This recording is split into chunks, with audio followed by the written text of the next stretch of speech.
Hey, my name is Paul from Sensi Fish Dudes. If you want to see how I caught this tiny little bass using this tiny little mold that I 3D printed to pour this soft plastic lure, check us out on that other app. I'll show you my entire process. And we're going to catch some bigger fish too.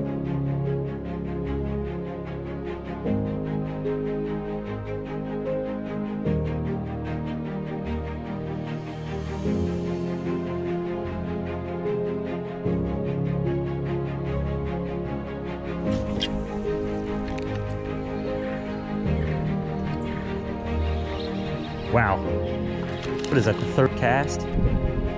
Oh, I got you, baby. I got you. Oh, we're gonna catch some fish.